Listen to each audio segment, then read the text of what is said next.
Okay, let's do some application problems involving quadratic equations.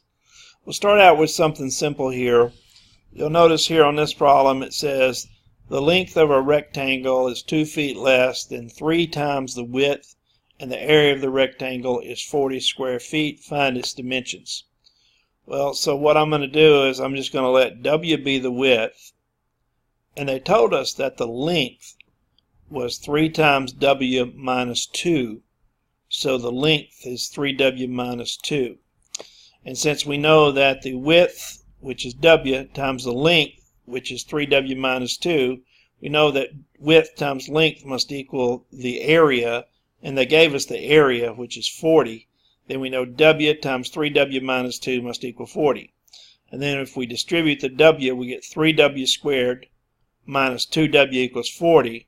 And then if you subtract 40 from both sides, you'll get 3W squared minus 2W minus 40 equals 0. And there is your quadratic equation. And now you sit here and try to factor that. You can solve it by factoring. And if you get stuck, you can obviously go back to the quadratic formula and use that to solve it. But when I solved it here, I solved it by factoring, and I got that this factored in the 3W plus 10 times W minus 4. And 3W plus 10, set that equal to 0, and you get W is a negative 10/3, and we don't really like negative numbers for a width, so we throw that one away. And so W minus 4 equals 0, and so W equals 4, and that's the width. Now actually it says find the dimensions, so I guess I should have given you the length as well. But since the length is 3W minus 2, then that would just be 3 times the width, 4 minus 2. So the length would be 10 feet. So there you go. So there's the dimensions. The width is 4 feet and the length is 10 feet. All right, we're going to look at a work problem next. Here it says an older copier takes 15 minutes longer to copy a report than does a newer model. With both copiers working, the report can be printed in 18 minutes. How long would it take each copier working alone to copy the report? Okay, well let's see. Let's let T be the time it takes the new copier working alone. And we know the old copier takes 15 minutes longer, so we'll let T plus 15 equal the time for the old copier. So we know the old copier takes a time of T plus 15 minutes, whereas the new copier takes a time of T. Well, then that means the rate that they're going to work can be written as 1 over 2 T plus 15 for the old copier and 1 over T for the new copier.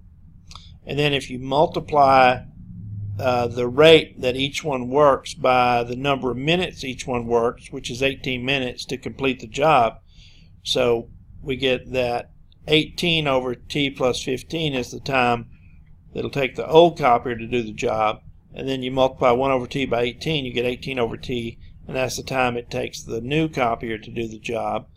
So we know that if we, not the time, that's the portion, I'm sorry, that's the portion it takes, portion of the job done by the new copier. So we have the portion done by the old copier, we have the portion done by the new copier, and when we add those two portions together, they should equal one job.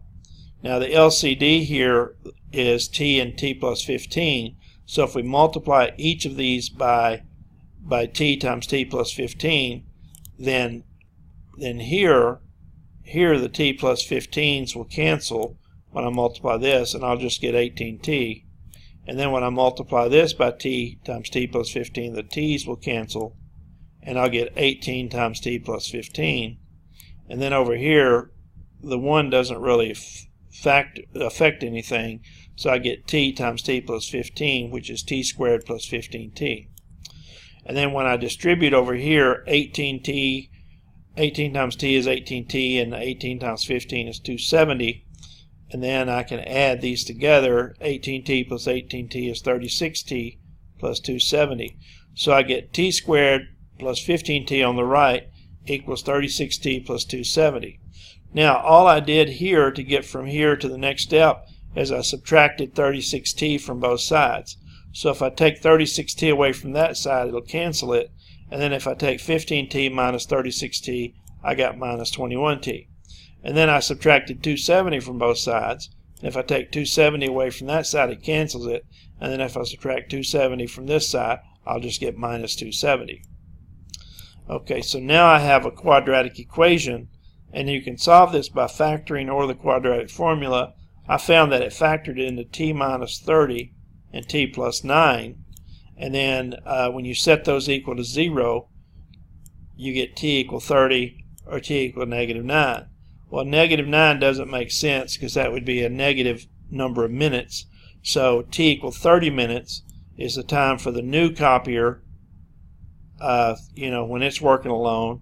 And then since the old copier took 15 minutes longer, then it would take it 45 minutes. And so that's the solution for that problem. Okay, let's see. Oh, we got a rate problem, one of those distance, rate, time problems. Okay, so let's see what we have here. The rate of a corporate jet in calm air is 225 miles per hour. Flying with the wind, the plane can fly 1,000 miles in 1 hour less time than required to make the return trip of 1,000 miles. And we want to find the rate of the wind. Okay, so we're assuming the wind doesn't change, so we'll let x be the rate of the wind on the trip both ways. So with the wind, we know he's going to travel a distance of 1,000 whether he's going with the wind or against the wind. And we know that the rate would be the normal rate, the calm air rate, which is 225, plus the rate of the wind when he travels with the wind. And against the wind, it would be 225 minus the rate of the wind, because the wind would be working against the plane. So then, and then time, the time that it takes him to travel with the wind would be the distance divided by the rate. So it would be 1,000 divided by 225 plus x. And the time to travel against the wind would be 1,000 divided by 225 minus x. Now, we know the time to fly with the wind is equal to the time against the wind less 1 hour. So we're going to put the time to fly with the wind on the left, and then we're going to put the time to fly against the wind minus 1 hour on the right. That way we get the two things that are equal. And now we can find the lowest common denominator, which would actually be 225 plus x times 225 minus x. And so if we multiply each term by that product, then here's what's going to happen. If we multiply this first term by that product, the 225 plus x is canceled, and I get 1,000 times 225 minus x. On the other side of the equal sign, if I multiply here, the 225 minus x's will cancel, and I get 1,000 times 225 plus x. And then if I multiply here, I'm going to get minus, so I get the minus there. And then 225 plus x times 225 minus x, that's difference of squares. So 225 squared is 50,625, and then x squared is x squared. So I just get that big number minus x squared. And now let's clean up a little bit. If I multiply 1,000 times 225, I get 225,000. And then 1,000 times minus x gives me minus 1,000x. And then over here, if I multiply 1,000 times 225, I get 225,000. And 1,000 times x is 1,000x. And then distribute the minus here, and I get minus 50,625. And then minus a negative makes that a plus x squared. So now I want you to notice something here. Notice that I have 225,000 on the left of the equal sign, and that's going to cancel with the 225,000 on the right of the equal sign. Because if I subtract 225,000 from both sides, both these will disappear. And now, if I add 1,000x to both sides, it would cancel this, and then when I add it to this, it would make it 2,000x. So then on the right-hand side, all I have left is the x squared plus the 2,000x, and then minus the 50,625. Now this one will be kind of hard to factor, but I actually found that it factored into x minus 25 and x plus 2,025. But what you might want to do is just use the quadratic formula on this, and it might save you a lot of time trying to factor it. But either way, you should get two answers. One is x equal 25, and the other is x equal negative 2025. Well, the negative, that really doesn't make sense for the rate of the wind to be negative 2025 miles per hour. So I'm going to go with the 25. So the wind speed is actually 25 miles per hour. Okay, now I got a couple more here. This next one says a 39-ounce can of coffee requires 188.5 square inches of aluminum. If its height is 7 inches, what is its radius? Okay, well, the area of a coffee can or a cylinder, the area of a cylinder can be represented by this formula: 2 pi r squared plus 2 pi r h. Okay, now, so we know the area is given as 188.5. By the way, the 39 ounces don't even come into play here. It's just kind of a distractor. And then you have, that has to equal, so the area 188.5 has to equal 2 pi r squared plus 2 pi times r times h. Well, I went ahead and put the h in here since I know the height is 7. So actually, when you put this in standard form, if you move the 188.5 to the right of the equal sign, you get a negative 188.5, and then this 2 pi times 7 is going to be 14 pi. And so I ended up getting 2 pi r squared plus 14 pi r minus 188.5. Now this actually should say r, not x. It's just a bad habit I have. But what we're going to do is we're going to actually solve for r here using the quadratic formula. And so I'm going to use 2 pi for the a, 14 pi for the b, and then for the c I'm going to use the negative 188.5. And I'll let you just see what I did there. I did minus b plus or minus the square root of b squared minus 4 times a, which is 2 pi, times c, which is negative 188.5, all divided by 2 times 2 pi, 2a, so it'd be 2 times 2 pi. And then you can freeze the video and you can go through here and see that I had to use a calculator to get this, to get the answer.